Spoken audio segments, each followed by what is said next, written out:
Cop unlawfully opened black man's case and turned pale upon finding document about his own dismissal.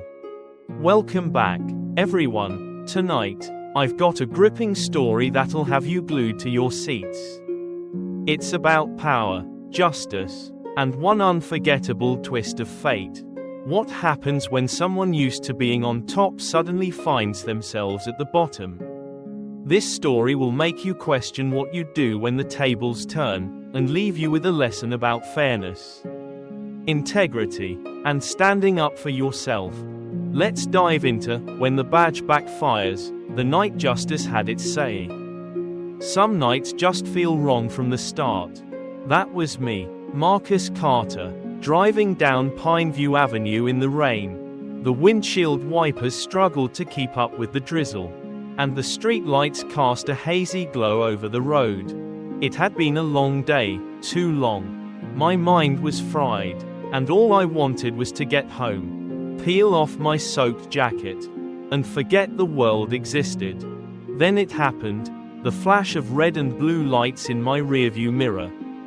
You know the kind, not the comforting kind that makes you think help is on the way, but the kind that churns your stomach. Especially when you look like me. I pulled over, keeping my hands firmly on the steering wheel. The drill is etched into my brain, no sudden movements. Nothing that could be misinterpreted. A figure stepped out of the cruiser, a tall, burly man in a pristine uniform. His boots crunched against the wet pavement as he approached my window. License and registration, he barked, skipping any semblance of pleasantries. His tone wasn't a question, it was a command. "Good evening, officer," I replied, keeping my voice calm. "May I ask why I've been pulled over?" "You were driving suspiciously slow," he replied, squinting at me like I was guilty of something heinous. His eyes scanned my car, lingering longer than necessary. "What are you hiding?" "Nothing, sir, just being cautious. It's raining," I answered. My heart pounded as I reached, slowly and deliberately, for the documents in my glove compartment. He snatched them from my hand, barely glancing at them before stomping back to his cruiser. In my side mirror, I watched as he fiddled with something in his car. He didn't call for backup yet, but I knew this wasn't over. His vibe was clear. This wasn't a routine stop.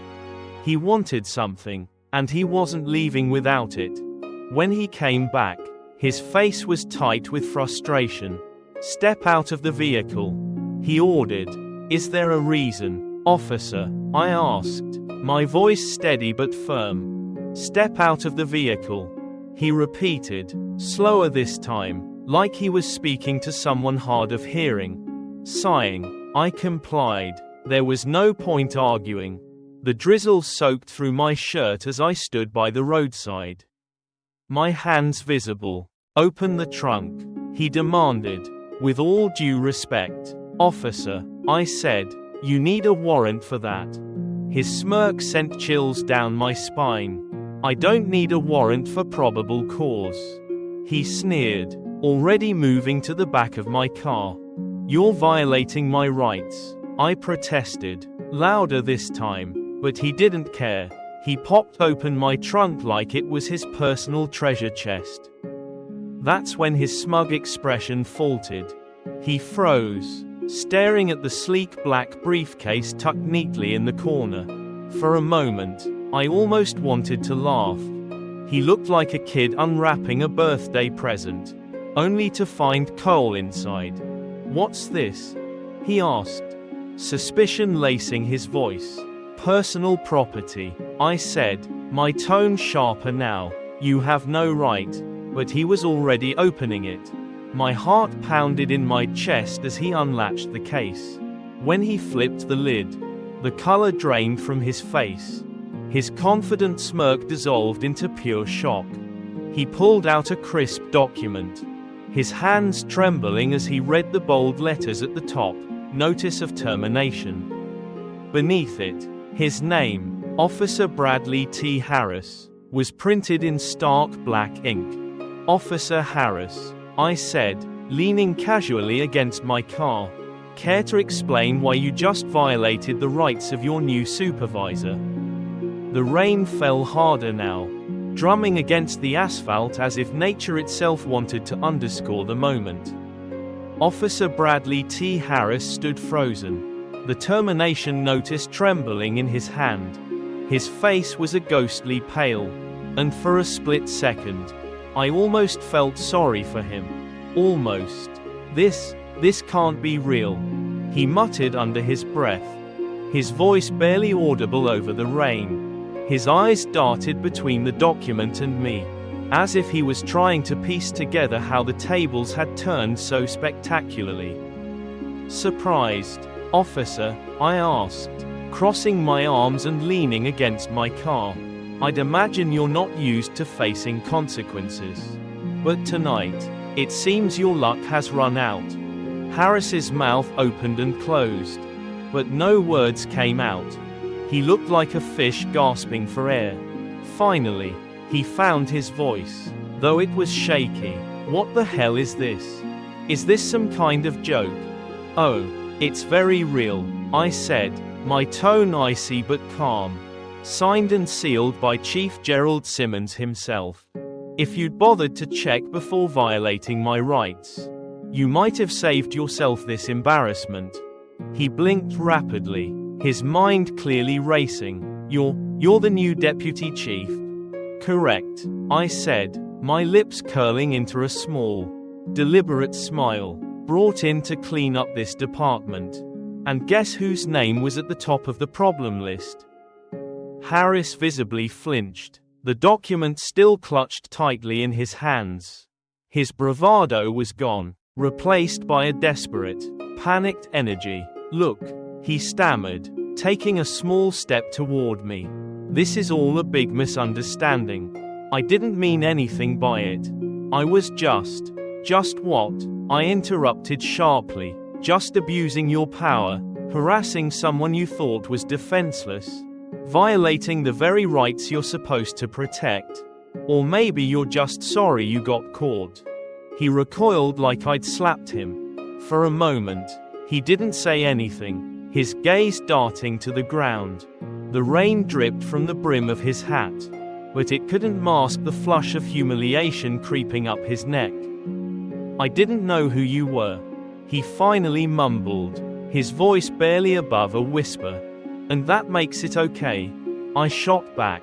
"Tell me, Harris, if I wasn't your superior, would you have acted any differently? Or would this just be another night of intimidation and abuse swept under the rug?" His silence was deafening. I could see it in his eyes. This wasn't the first time he'd pulled a stunt like this. And we both knew it wouldn't have been the last, if not for the document he'd so arrogantly unearthed.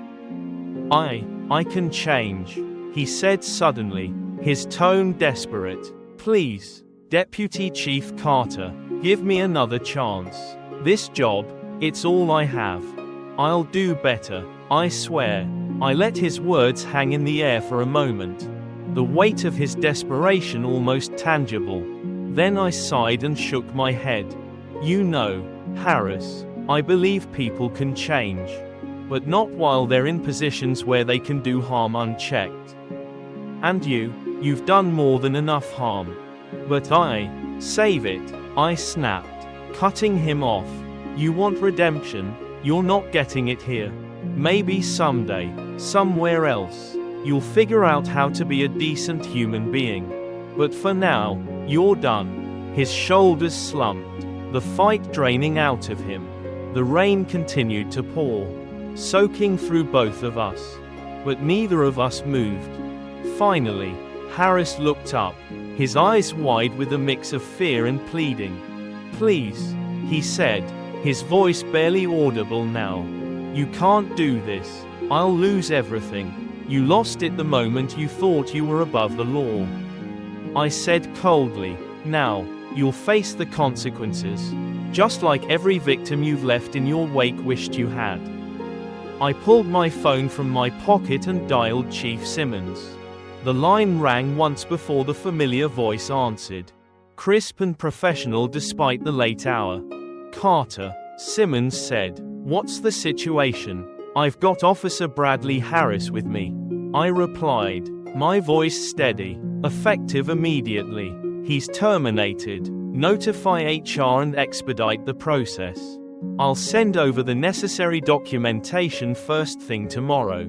There was a pause on the other end, followed by a curt, understood. Anything else? That'll do for now, I said, ending the call. I slid the phone back into my pocket and turned to Harris, whose face had gone from pale to ashen. Turn in your badge and gun by the end of the day tomorrow, I said firmly, and don't even think about appealing. The evidence against you is airtight. Harris looked like he might collapse. His hands dropped to his sides. The termination notice now damp and crumpled. This isn't fair, he whispered, his voice hollow. Fair, I repeated, stepping closer. You want to talk about fair? Harris, how many lives have you disrupted? How many people have you humiliated, intimidated, or worse? And now you're upset because justice finally caught up with you. Spare me. He opened his mouth to respond, but no words came out. For a long moment, we stood there in the rain, the weight of his downfall hanging heavy in the air. This isn't just about you, I said finally, my tone softer but no less resolute. It's about sending a message to every officer who thinks the badge is a shield for bad behavior. It's not. And tonight, justice won. I turned and walked back to my car, leaving Harris standing there, drenched and defeated. As I slid into the driver's seat and closed the door, I glanced in the rearview mirror. He hadn't moved. The once proud officer was now just a broken man in the rain. The drive home was quieter than I expected. The rain had lessened to a light drizzle, and the rhythmic swoosh of the windshield wipers set a strangely calming backdrop. But my mind was anything but calm. The encounter with Officer Bradley Harris lingered, the weight of it settling deep in my chest. I couldn't shake the look on his face, the mix of arrogance, fear, and desperation. It wasn't satisfaction I felt. No, this wasn't a victory lap. This was something heavier, something more profound. The truth was, the night wasn't just about Harris. It was about something bigger, something that needed to be said. As I pulled into my driveway, the glow of the porch light illuminated the small, familiar comfort of home. I parked and sat there for a moment, listening to the soft patter of rain against the car. Finally, I stepped out, the chill air biting at my skin, and made my way inside. Later that night, I found myself sitting at my kitchen table, staring at the grey document case that had sparked the whole ordeal. It sat there, unassuming, yet it carried the weight of so much more than just one man's career. I opened it carefully, pulling out the papers I'd stashed away earlier. They were more than just a notice of termination for Harris. They were a symbol, a call to action. Complaints from the community, testimonies from victims, reports from fellow officers who'd had enough of looking the other way. Every page told the same story. Harris had been a problem for years. He wasn't the only one. This department, no, this entire system, had cracks that ran deep. And while Harris's termination was a step forward, I knew it was only the beginning. Cleaning up the department wasn't just about rooting out the bad apples. It was about planting something new, something better. The next morning, I met with Chief Simmons in his office. His face was as stoic as ever, but there was a glint of approval in his eyes. "You handled that well," he said, motioning for me to sit. "Did I?" I asked, lowering myself into the chair across from him. He leaned back, folding his hands. "Harris had it coming. You and I both know that. This department needs someone who's not afraid to make the hard calls. I nodded slowly, but my thoughts were still swirling. It's not just about Harris. He's a symptom of a much larger problem. How many others like him are out there? Simmons, how many people out there have suffered because we've let things slide for too long? Simmons's expression darkened. You're right. That's why you're here, Carter, to fix what's broken. I sighed, glancing at the stack of papers I'd brought with me. It's a heavy lift. It always is, Simmons replied. But you're the one for the job. That much I'm sure of. Later that day, I returned to the station. Harris was gone, his badge and gun turned in. His desk cleared. I saw a few officers glance at me as I walked through the halls. Some looked curious, others wary. Change wasn't going to be easy. It never was. I stopped by the break room, pouring myself a cup of coffee. As I leaned against the counter, one of the younger officers approached me. His name was Daniels, a rookie, barely out of the academy. Deputy Chief Carter, he said nervously, can I ask you something? Of course, I said, offering him a reassuring nod. What happened with Harris? Is that how things are going to be from now on? I mean, holding everyone accountable, even the higher-ups. I studied him for a moment, then smiled. Yes, Daniels, that's exactly how it's going to be. This badge isn't a free pass. It's a responsibility. We're here to protect and serve. Nothing more, nothing less. He nodded, a look of determination crossing his face. Good, it's about time. That night, as I drove home again, I felt a sense of clarity. Harris's downfall wasn't just about him, it was about setting a standard. About reminding everyone, including myself, why we do what we do. When I got home, I sat down at the kitchen table once more, a cup of tea in hand. The events of the past 24 hours swirled in my mind. And as I reflected, I thought about the lessons this night had taught me, and what it could teach others. The world isn't perfect. It never will be, but that doesn't mean we stop trying. If there's one thing I've learned, it's this: power is a responsibility, not a privilege. When we forget that, the very foundation of our society crumbles. So, to anyone listening, remember this: standing up for what's right isn't always easy, but it's always worth it. Whether you're in a uniform or not, integrity matters, justice matters, and above all, treating others with respect and fairness, that's what makes us human. Harris learned that lesson the hard way. And I hope, in some small way, this story helps you remember it too. Good night, everyone. And that, my friends, is the story of how justice found its voice on a rainy night. It's a powerful reminder that integrity and accountability are non-negotiable, no matter who you are or what position you hold. Whether you're in the United States, Europe, or anywhere else in the world, the message is universal: treat others with respect, uphold fairness, and never let power blind you to your purpose. Stories like this are more than just tales, they're lessons. Lessons about courage, standing up for what's right, and ensuring that everyone, regardless of background, is treated with the dignity they deserve. My hope is that tonight's story inspires you to reflect, to act, and maybe even to be the change someone else needs to see. If you enjoyed this story and want to hear more like it, make sure to hit that subscribe button and turn on notifications.